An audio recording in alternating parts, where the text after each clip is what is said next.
Lanzallamas con la potencia para destruir ciudades enteras. Armas químicas rociadas directamente en la boca de la caballería atacante. Caballos transformados en torpedos vivientes. Catapultas sofisticadas. Y la tecnología todoterreno que hoy siguen usando las fuerzas especiales. La descodificación de textos antiguos, la construcción de prototipos a escala real y el uso de hologramas futuristas en 3 dimensiones permitirán sacar a la luz los secretos perdidos de la antigüedad. Nuestro gran descubrimiento es su maquinaria militar imposible.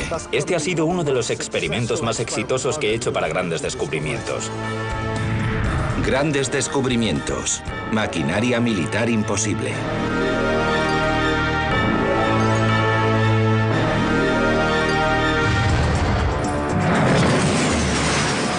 Un lanzamisiles múltiple puede disparar 10 proyectiles por segundo.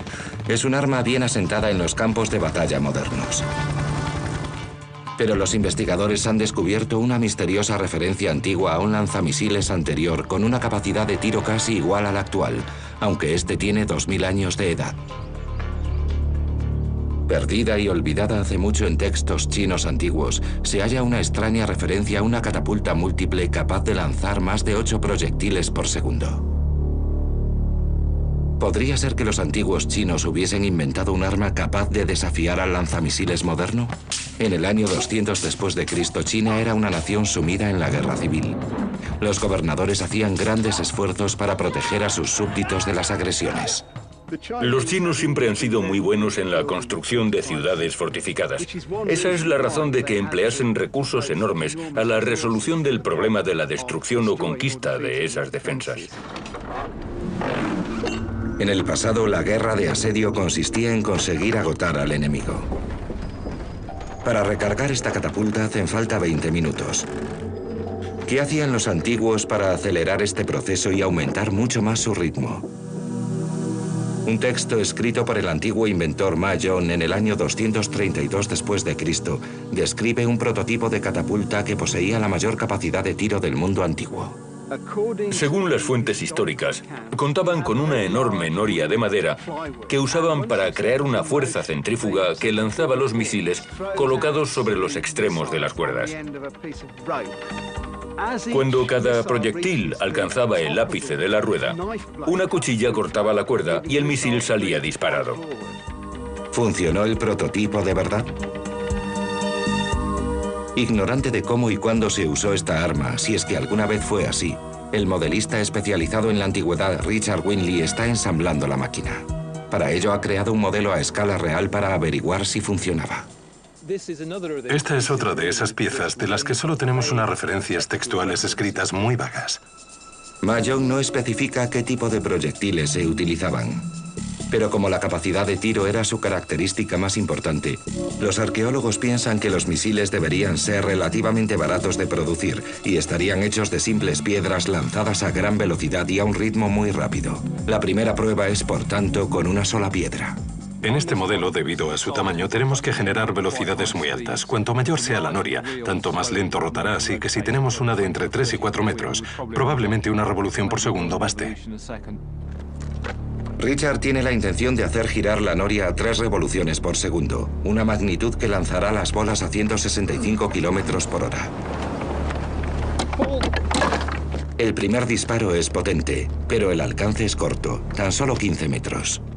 Ocurrieron 2 cosas. Nos las arreglamos para conseguir una buena velocidad. La cuchilla cortó la cuerda, que es una de las cosas que más nos preocupaban, pero parece que el punto de corte era demasiado bajo. La piedra cayó directamente al suelo, así que tendremos que repensar la posición de la cuchilla. Momento de sacar la caja de herramientas. Richard tiene que modificar el ángulo de la cuchilla para que corte la cuerda antes para que las bolas se suelten a mayor altura y por tanto tengan una trayectoria más larga. Después de aumentar el ángulo de la cuchilla, Richard arma la catapulta a su máxima capacidad, 8 proyectiles de 2,7 kilos cada uno.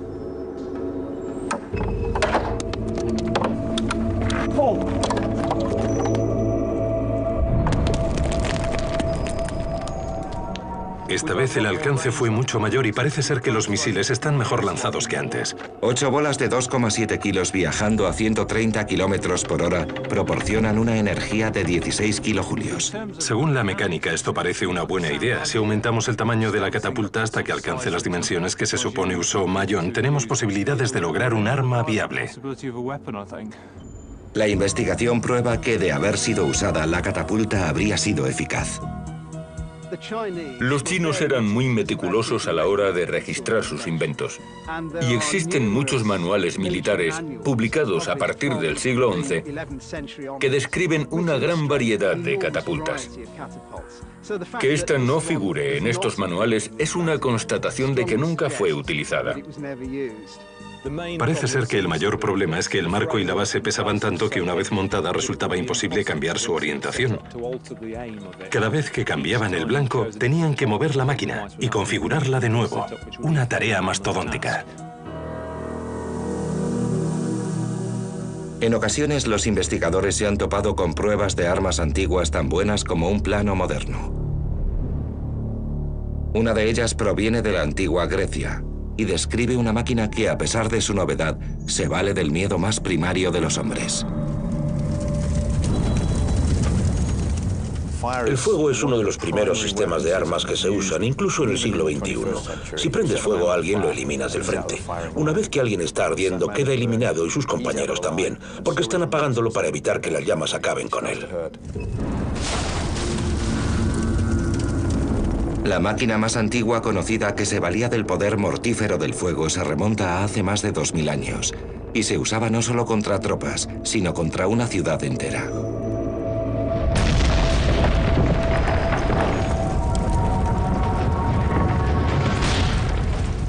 En el año 424 a.C., una tribu conocida como los beocios utilizó este poder con gran utilidad. Este pueblo estaba sitiando la ciudad de Delio en Grecia central con el objetivo de arrebatársela a los atenienses. Los defensores de la ciudad habían reunido grandes cantidades de madera, raíces y materiales de todo tipo para erigir defensas de tierra. Para los boecios, toda esta madera amontonada dentro de las murallas atenienses exigía un tipo de ataque bastante obvio. Inventaron un lanzallamas, un gran lanzallamas. ¿Cómo fue posible un sistema armamentístico así? ¿Y bastó para derrotar a los atenienses de Delio? Las pistas están recogidas en la obra del escritor Tucídides. Tucídides fue un general y estadista ateniense que pierde su empleo en medio de las guerras del Peloponeso. Y como la mitad de los generales cesados en plena guerra, desea probar que no deberían haber prescindido de él. Así que se propone hacer algo inusual. Escribe un libro que constituye el primer estudio político del fenómeno de la guerra. No es una colección de leyendas, sino un relato de algo que le ocurrió a personas reales. Es un texto tan rico y potente que hoy en día seguimos leyéndolo. Aserraron una viga de madera en dos y la ahuecaron. Después unieron las partes exactamente igual que si fuera una flauta. Y de unas cadenas situadas en un extremo colgaron un recipiente. La boca metálica de un fuelle cuya boca apuntaba hacia abajo estaba unido a la viga, una gran parte de la cual estaba bañada en hierro. Trasladaban esta máquina a diversos puntos de la muralla en carros. Y cuando estaba muy cerca, aplicaban un gran fuelle al extremo inferior de la viga, que soplaba dentro del conducto y avivaba el fuego del interior de la caldera, que contenía carbón incandescente, sulfuro y brea. Así conseguían una llama enorme que incendiaba la muralla, de modo que nadie podía quedarse en la zona. Gracias a la descripción detallada de Tucídides, Richard puede erigir una de las reconstrucciones más precisas que ha hecho. Es un dispositivo muy simple. Grandes fuelles, un tubo ancho y largo y una caldera ardiente al final. Los fuelles avivan el fuego igual que si fuera el de un herrero. Así podían multiplicar la temperatura de la caldera por 2 o 3 y el viento soplaba a favor. Al principio el lanzallamas no parece muy eficaz. Pero a medida que el oxígeno expulsado por la boquilla del fuelle llega a los combustibles, la cosa se anima. Al final, Richard puede producir una fuente direccional de fuego capaz de lanzarlo contra las murallas de la ciudad. Una o dos veces, si conseguimos lograr el ángulo correcto, conseguimos un calor muy intenso, casi blanco, que está muy caliente. Las llamas blancas son producidas por temperaturas superiores a los 1000 grados. Si pensamos que este diseño tiene algo así como 2500 años de edad, la verdad es que se trata de una tecnología muy impresionante para aquella época. Las murallas de madera de Delio ofrecían poca protección a las tropas defensoras. Según cuenta Tucídides, los boecios usaron esta arma para incendiar Delio y perseguir a los atenienses. Solo mataron a unos 200. El resto pudo escapar. Valiéndose de tecnologías adelantadas a su tiempo, los boecios se las arreglaron para derrotar a la poderosa Atenas, una prueba fehaciente del poder de la ingeniería. Pero a pesar de esto, Atenas se convirtió en una de las ciudades más poderosas de la antigüedad, y todavía hoy, 3000 años después, es la capital de Grecia. De las altas ambiciones de la catapulta de repetición a la ingeniosa aplicación de un recurso básico como el fuego, la ingeniería militar se ha ido desarrollando durante milenios para producir las tecnologías más terroríficas y poderosas que el hombre haya soñado. Pero estas innovaciones eran solo el principio. El portaaviones moderno no puede realizar su trabajo sin una pieza esencial de maquinaria de 2000 años de edad. En un fragmento escrito del antiguo Egipto, se describe un arma mortífera de largo alcance que funcionaba por medio del poder del aire.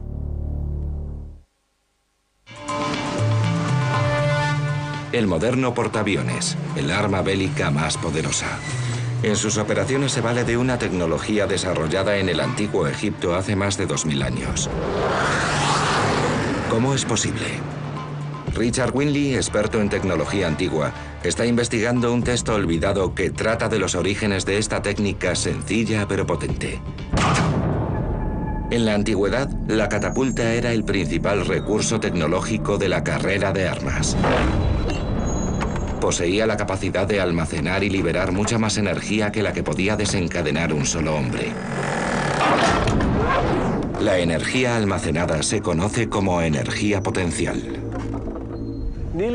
Casi todos los dispositivos de lanzamiento usaban el mismo principio, la transformación de la energía potencial en cinética. La potencial se guarda en algún elemento elástico, sea una cuerda retorcida o bandas elásticas en el caso de un tirachinas. La catapulta almacena la energía en la gravedad soportando pesos en lo alto, y lo que ocurre es que uno convierte la energía potencial en cinética que se transmite al misil. La catapulta básica de la antigüedad era la conocida como catapulta de torsión. La catapulta de torsión funciona enroscando fibras que retienen energía al mismo tiempo que alzamos el mecanismo, de forma que los brazos de la catapulta están conectados a la torsión. El disparador libera la energía cuando soltamos el proyectil. Los materiales utilizados podían ser nervios de animales, cáñamo o cuero estirado. Una catapulta romana común que usara solamente fibras orgánicas podía liberar 2,5 megajulios de energía, una potencia suficiente para disparar un proyectil de 140 kilos a una distancia de más de 500 metros. Pero en el año 280 a.C., en la ciudad de Alejandría, situada en la costa de Egipto, una nueva ciencia que cambiaría el mundo comenzaba a nacer. El hierro es un material no perecedero.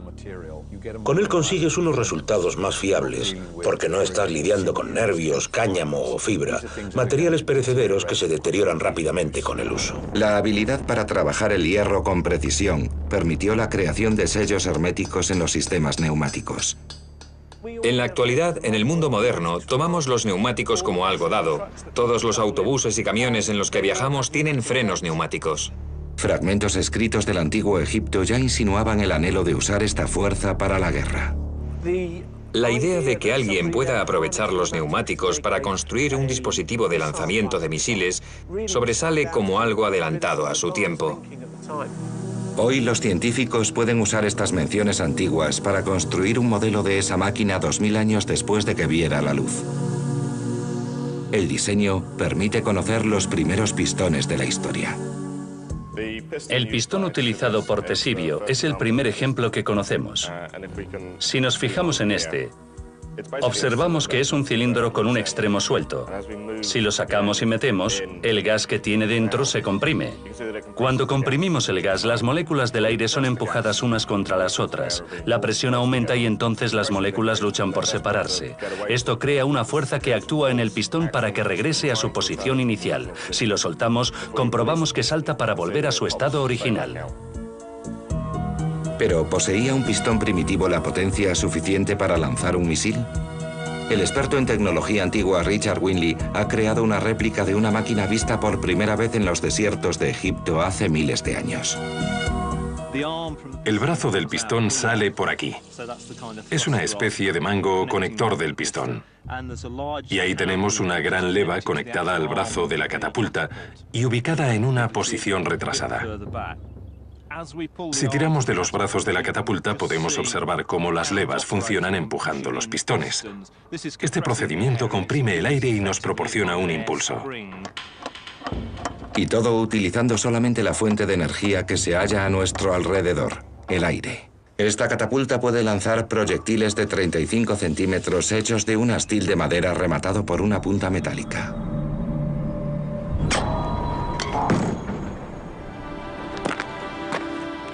Fantástico. Hemos dado en la diana a la primera. Me ha sorprendido la distancia que hemos alcanzado. Hemos llegado a los 35, incluso 45 metros y las flechas vuelan muy rectas.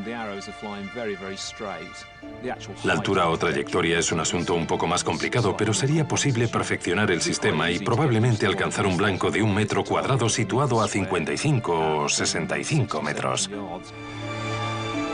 Pero si fue tan exitosa, ¿por qué la tecnología de la catapulta de pistón desapareció de los libros de historia durante tantos siglos? Parte de la razón de que dejasen de usarla es el hecho de que encontraron problemas a la hora de conseguir un sello hermético, un asunto absolutamente crucial. Esta falta de fiabilidad sobre el terreno hizo que los soldados sintieran mucho resquemor hacia esta arma. Si hubieran perfeccionado el sello, la catapulta de pistón se habría convertido en la catapulta de élite del mundo antiguo, capaz de lanzar sobre el enemigo proyectiles de varias toneladas de peso, igual que las catapultas de pistón modernas hacen hoy. En un portaaviones, para lanzar un avión de combate, usan un cañón de vapor que dispara la aeronave desde el extremo del barco. Es la idea original llevada a su forma más acabada y moderna. Nos proporciona la capacidad de acelerar aviones de 25 toneladas de 0 a 165 nudos en una distancia de 90 metros y en menos de 2 segundos y medio. Los principios estudiados por Tesibio salvan la vida de soldados todos los días. Este es el frente de la catapulta, se llama batería. Es donde el avión se amarra a la lanzadera, que está unida al resto de la catapulta. Dentro de la lanzadera hay cilindros movidos por energía que recorren toda la catapulta. Dentro de ellos están los pistones, conectados a la lanzadera donde están los aviones. Cuando estás listo para activar la catapulta, la válvula de la lanzadera se abre e inyecta vapor a los cilindros, que empujan a los pistones. Cuando llegan al final de su recorrido, el golpe pasa al avión, que puede continuar el vuelo.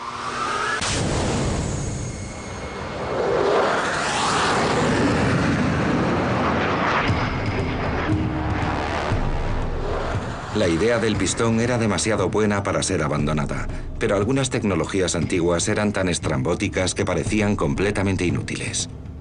Los textos antiguos muestran un extraño boceto de un caballo. El caballo ha sido una de las armas más potentes de la historia. Durante siglos nada suscitaba tanto temor a los soldados que una carga de la caballería enemiga. Entonces a alguien se le ocurrió la idea de añadirle 2 lanzas de 6 metros. ¿Fue la transformación del caballo en un torpedo viviente o la creación de un desastre bélico? Este prototipo funcional, por no decir viviente, de un arma antigua desconcierta a los historiadores militares. ¿Cómo se usaba? ¿Fue un éxito o se saldó con un desastre bélico? Para estudiar la cuestión, los investigadores deben buscar los esquemas originales realizados por el inventor de la máquina. En la Biblioteca Municipal de Siena se encuentran cientos de páginas de planos y notas hechos por ingenieros militares medievales. Uno de ellos se llamaba Tácola. Está claro que Tácola tenía mucha inventiva, y estos dos grandes manuscritos muestran de verdad lo que hizo. Los abres y te dices, vaya, ahí tenemos una imagen de la máquina en el campo realizando sus funciones. Mariano Tácola nació en el año 1382, una época de guerra constante en la Italia de principios del Renacimiento. Muchos de los dibujos de Tácola eran auténticos inventos diseñados para su puesta en práctica, tales como el aparato de respiración y el rompequillas. Otros eran simples ejemplos de su imaginación y habilidades artísticas. Algunos de ellos son como los prototipos de coches que hay en las ferias del automóvil. Sabes que su objetivo es anunciar lo que la marca puede hacer. La cuestión a la que nos enfrentamos es si este dibujo de un caballo torpedo era un esquema genuino de un arma o solo un dibujo más que añadir a la carpeta de Tácola. Cuando encontramos información acerca de sistemas de armas potenciales y no sabemos si se usaron, tenemos que emplear nuestra inteligencia creativa. Pensamos, ¿es algo práctico? ¿Es razonable? ¿Es el testigo que cuenta la historia fiable? Solo hay una forma de resolver el misterio. Si todo lo demás falla, no hay nada malo en construir la máquina y probarla nosotros mismos. El inicio del arma es el caballo. Tenemos 400 kilos de caballo más el jinete y su armadura. Media tonelada de peso moviéndose a 55 kilómetros por hora. Si algo así te alcanza, no lo cuentas. El caballo lleva aterrorizando a los soldados enemigos desde que el hombre lo ensilló por primera vez. Cuando el terreno vibra y oyes el rumor de sus cascos, la sensación es absolutamente aterradora. Pero añadirle 2 lanzas de 6 metros a este gigante, ¿le reportó alguna ventaja estratégica como arma? Hemos venido a una de las pocas escuelas de Europa donde todavía entrenan caballos de batalla para probar el torpedo equino de Tácola. Aquí los caballos se entrenan para escenas de películas de acción. Henry ha hecho de doble en más de 1000 escenas. Está acostumbrado a los equipos extraños y a las conductas inusuales. Pero incluso él está nervioso. Tenemos el dispositivo tal y como aparece en el manuscrito, pero ya nos hemos topado con problemas.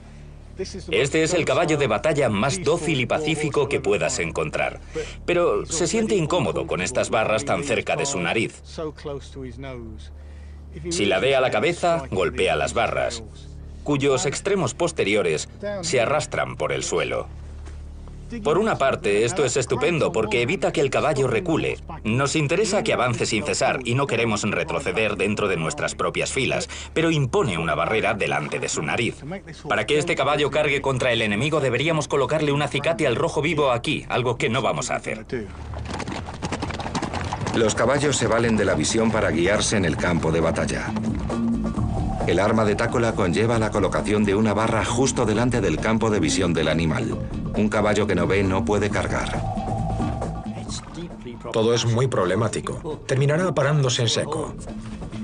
La única forma de que este dispositivo funcione es que estés dispuesto a sacrificar un caballo. En una época en la que no había antibióticos, cualquier caballo herido en una batalla moría por la infección. Así que contaban con una reserva de caballos, de modo que podían prescindir de algunos. Eso es lo que hacían. Colocaban todo esto y luego ponían algo quemándose en la parte trasera del caballo. Por lo visto, el caballo no necesita accesorios para ser un arma eficaz. En la antigüedad no había nada más terrorífico que una carga de caballería, algo que causaba temor en el corazón de todos los ejércitos. Pero según pasó el tiempo, los inventores fueron obligados a buscar medios nuevos y más avanzados para parar un ataque de la caballería enemiga. Julio Africano, un estratega e historiador militar romano nacido en Jerusalén en el año 180 después de Cristo, escribió un tratado en el que aconsejaba al emperador Alejandro Severo acerca de las tácticas que debía adoptar en su guerra contra los persas del año 232. Escribe sobre un dispositivo macabro diseñado para enloquecer a los caballos rociándoles veneno mortal en las caras. Quedarían ciegos, les picaría la nariz y la piel les quemaría.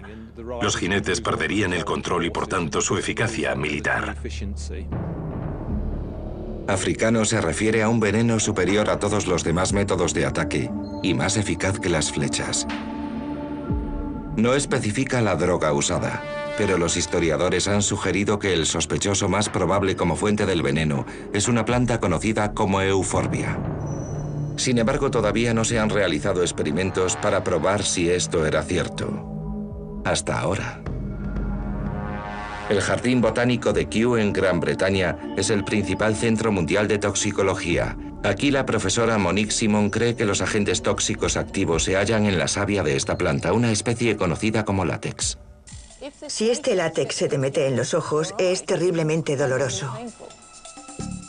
El látex es la savia lechosa que se halla en muchas plantas, por ejemplo en los dientes de león. No todas las variedades de látex son venenosas, aunque la que se encuentra en la euforbia normalmente sí lo es. Para probar las toxinas de la euforbia, Monique debe preparar una muestra de estos terribles ingredientes. El compuesto resultante se prueba en una máquina conocida como espectrómetro de masas. Esta máquina nos ayuda a separar los componentes y nos proporciona un perfil de cada uno de ellos. Monique está buscando una muestra de sustancias altamente tóxicas conocidas como ésteres. Un éster es un compuesto orgánico complejo que se encuentra en muchas toxinas, por ejemplo las de los mariscos. Aquí podemos ver algunos. Parece que estos podrían ser los ésteres que asociamos a la toxicidad. Así que si lo arrojamos a la cara de un caballo, tendría un efecto muy irritante y desagradable. Las pruebas indican que la euforbia es la culpable. Ahora Richard Winley está investigando cómo esta terrible sustancia se lanzaba a los caballos. Pensamos que uno de los métodos que podrían haber usado es un aparato conocido como bomba de sifón. Richard quiere averiguar si el sifón podía llevar el veneno hasta el caballo.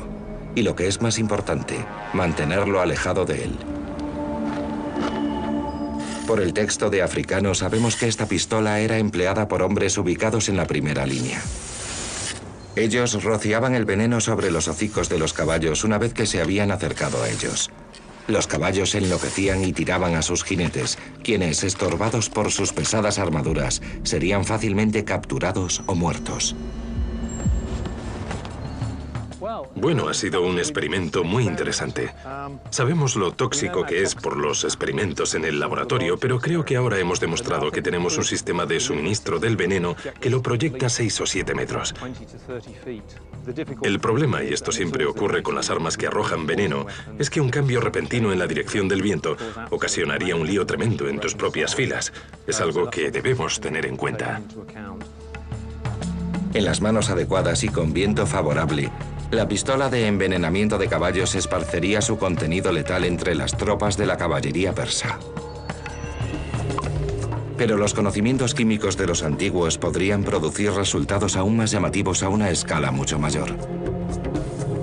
Hace más de 2000 años, un general llamado Aníbal dirigió un ejército de hombres, caballos y elefantes a través de las montañas más altas del mundo conocido.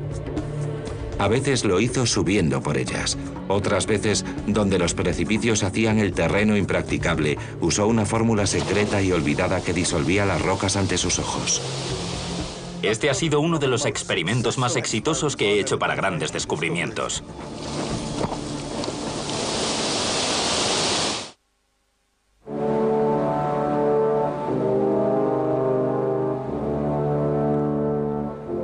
Hace más de 2000 años, una fuerza invasora de casi 100.000 hombres y animales pudo cruzar estas montañas de más de 4.500 metros de altitud.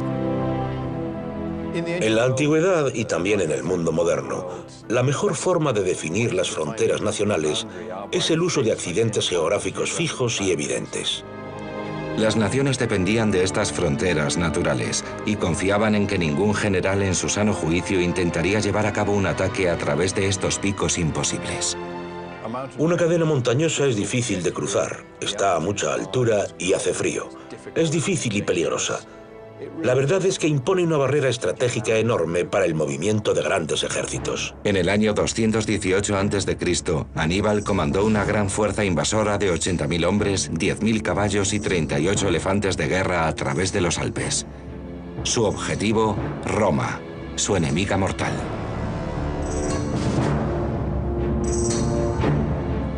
Existen muchas formas más fáciles de invadir Italia que hacerlo a través de los Alpes.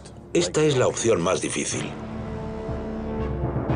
En el año 218 a.C. solo existían dos poderes militares en el antiguo mundo conocido. En el norte, el poderoso Imperio Romano. En el sur, el gran Imperio Cartaginés, que se extendía por el norte de África. Estas superpotencias llevaban décadas en guerra, un conflicto motivado por el control de las rentables rutas comerciales del Mediterráneo.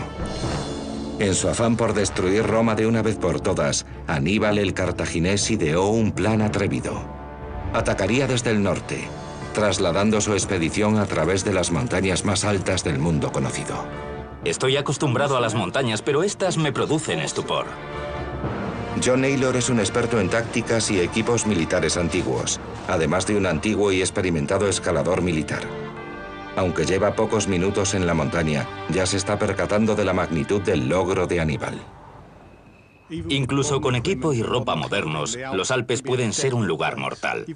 Te puedes caer en un precipicio de miles de metros y morir. Hay rocas de los desprendimientos que bloquean tu camino. Es un lugar terrorífico e intimidatorio. No es el lugar al que me gustaría traer un ejército. Aquí se halla el misterio. ¿Cómo cruzó el ejército de Aníbal estas cumbres nevadas? No estamos muy seguros del tipo de equipo que los cartagineses portaban, pero contamos con un montón de referencias romanas a propósito de los materiales de que disponían en aquellos tiempos. Los investigadores deben pensar de forma creativa. Es improbable que los romanos tuviesen algo que los cartagineses desconocieran y viceversa. De modo que, dentro de esos parámetros, podemos dar por hecho que su relación con los pertrechos era similar. La investigación debe continuar 1100 kilómetros al sur, en Roma. Sede del Coliseo, el Vaticano y miles de edificios y monumentos históricos. En uno de ellos, el Arco de Constantino, los investigadores han descubierto un pequeño indicio. Muestra algo amarrado al pie de un soldado. El dispositivo es idéntico a un crampón moderno. El crampón es un elemento metálico adaptable a las suelas de las botas, que permite a los escaladores ganar adherencia sobre superficies de nieve, hielo y rocas. Pero este indicio indica que los antiguos también contaban con ellos. Botas. Estas son las caligi, botas romanas de marcha. Tenían clavos para protegerlas de las piedras y las rocas y para que no se desgastaran rápido. Los crampones están basados en los del Arco de Constantino. En las fuentes escritas romanas se las llama botas espía. John quiere averiguar si el dispositivo antiguo es tan eficaz como el moderno. Tal vez las tropas de Aníbal conquistaran la montaña con este tipo de calzado, pero tenemos que venir y hacerlo nosotros.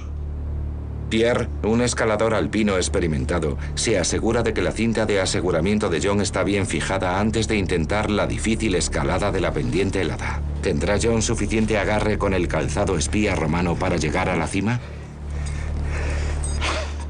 Gracias. Ha sido sorprendentemente fácil. Cuando leí por primera vez acerca de estos zapatos espía, los tomé con mucho escepticismo, pero la verdad es que funcionan bien, especialmente en la difícil transición de nieve a roca. Me proporcionaron una cantidad extra de tracción que no habría tenido con botas de cuero. No me habría gustado intentarlo sin la cinta de aseguramiento y sin Pierre, pero los cartagineses sí lo habrían hecho. John ha escalado los Alpes usando una tecnología de 2000 años de antigüedad.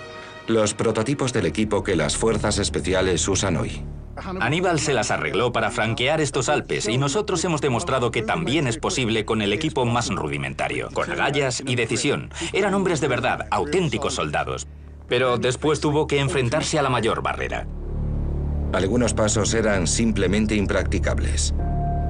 Los textos antiguos recogen que cuando Aníbal descendía por la parte romana de los Alpes, se encontró un enorme precipicio que no podía franquear. La invasión estaba a punto de convertirse en un desastre, pero entonces sus ingenieros le propusieron una solución extraordinaria. Destruirían la roca de las montañas usando una fórmula química sorprendentemente violenta.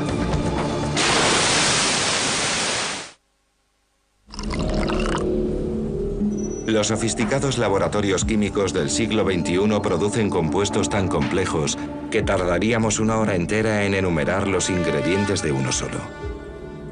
Pero gracias al escritor romano Livio, sabemos que los antiguos ejércitos sabían mucho más de química de lo que habíamos pensado. Y la aplicaron a mucha mayor escala de lo que lo hacemos nosotros. Sobre montañas enteras. En el año 232 a.C., el general cartaginés Aníbal condujo con éxito una expedición invasora a través de estas montañas de 4.500 metros de altitud, valiéndose de un equipamiento que hoy en día también usan los montañeros, pero quedó bloqueado. Aníbal se encuentra con que su descenso de la montaña está bloqueado por un gigantesco bloque de piedra. ¿Cómo puede pasarlo? No puede circunvalarlo y tampoco retroceder, y su ejército se está muriendo de hambre. Los historiadores actuales creen que la ruta bloqueada fue bien el Clapiage o la Traversette, ambos a más de 2.400 metros de altura. Livio nos cuenta que un desprendimiento reciente había convertido el lugar, ya difícil, en una pendiente perpendicular de 100 metros.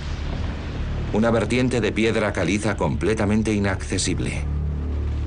Lo primero que Aníbal pensó fue que debería retroceder, pero según Livio, el camino a su espalda se había convertido en una capa de hielo que los animales del ejército no podían atravesar. Aníbal tenía que proseguir la marcha.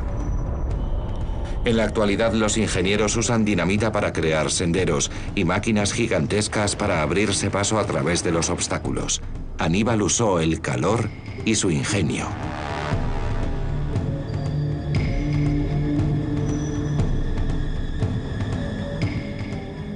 La roca es dura.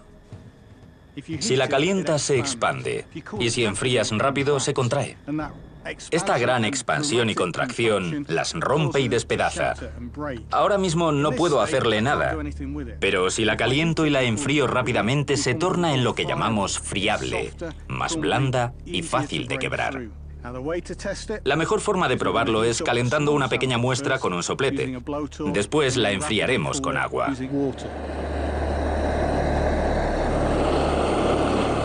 En 15 minutos la caliza está que arde. Tengo un termómetro de alta temperatura, un termómetro digital para comprobar la temperatura de la roca. A 250 grados añade agua fría. En pocos segundos la temperatura se reducirá a una 1/40 parte. Hierve y humea. Es fascinante. El agua se evapora delante de mí. Ahora, veamos el efecto en la roca. A primera vista no parece diferente a como estaba antes, pero ¿es eso cierto? Vamos a ver. Increíble. Es blanda como la tiza. Supongo que esto es lo que quieren decir cuando dicen que la roca se vuelve friable. Pero Livio es muy concreto. Los textos afirman con rotundidad que Aníbal pidió vinagre, no agua. ¿Vinagre como para una ensalada? No suena demasiado peligroso, ¿verdad? Pero uno tiene la impresión de que Livio es muy fiable, así que sospecho que aquí hay algo de verdad. Tal vez los antiguos entendían los secretos de las reacciones químicas mejor de lo que los científicos modernos admiten. Hay una razón probable de que usase vinagre en vez de agua. La caliza es alcalina y el vinagre ácido. Esto es química, pero también física. El analista de 3 dimensiones James Dean ha estado estudiando el aspecto molecular de la afirmación de Livio. Si nos acercamos, podemos observar que los componentes clave de esta reacción son una base y un ácido. En este ejemplo, la base es la piedra, caliza, carbonato de calcio, y el ácido es el vinagre o ácido acético. Y esto es una reacción muy común conocida como reacción base-ácido. Si las agitamos para provocar la reacción, vemos claramente que el ácido ha liberado iones de hidrógeno, que combina con el oxígeno y el hidrógeno de la base para formar H2O, es decir, agua. El resto de los componentes se combinan para formar sal, que se puede ver aquí. La reacción es exotérmica, o sea, que desprende un montón de calor que observamos si volvemos a la escala anterior. El calor aumenta la temperatura del agua, y por eso sale el vapor que vemos, pero también se producen otros gases como el dióxido de carbono, si tenemos carbono que produce el burbujeo efervescente. En general, toda la estructura de la roca se destruye y está rodeada de agua y sal. Si la tocamos, constatamos que es totalmente friable. Para Aníbal, esto no fue un experimento químico, sino un asunto de vida o muerte. Aníbal estaba en punto muerto. Igual que ahora, la noche estaba cayendo y con ella la temperatura. Su ejército estaba a punto de congelarse y morir si no encontraba una ruta de descenso hacia las fértiles praderas de abajo. Tenía que encontrar una forma de pasar por las rocas. Así que vamos a intentarlo nosotros. Crearemos un gran fuego para calentar la piedra y después añadiremos vinagre para ver si la podemos hacer lo bastante friable como para pasar por encima y llegar a la pradera. He encendido el fuego. Ahora necesito más palos y madera para convertir esto en una gran llamarada. No solo se trataba de una gran superficie rocosa de 100 metros, sino también de un precipicio peligroso. El incendio debió de haber sido enorme y su avance concienzudo mientras los hombres de Aníbal bajaban despacio la pendiente rocosa, creando así un sendero para los animales. Ahora la roca está a 650 grados, pero ¿es esto suficiente para acelerar la reacción ácido-base? Está muy caliente y me está levantando la piel, pero tengo que ser capaz de acercármelo bastante para verter el vinagre. Dado el tamaño del obstáculo, seguramente necesitó 20.000 litros de vinagre. ¿Pero de dónde sacó tanto? Las tropas de Aníbal tendrían una ración diaria de vino ácido de 1/4 de litro. Si había 80.000 soldados, entonces pudo reunir los 20.000 litros de vinagre de vino. ¡Madre mía! Fíjate cómo hierve. Huele muy mal. Y la roca se está agrietando delante de mí. Hierve y sale vapor.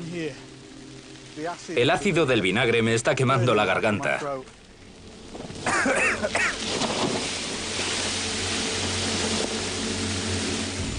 Cada segundo que pasa aprendo algo nuevo. Es como si la roca se hubiese vuelto orgánica, cobrase vida y estuviese quejándose del maltrato que le estoy dispensando.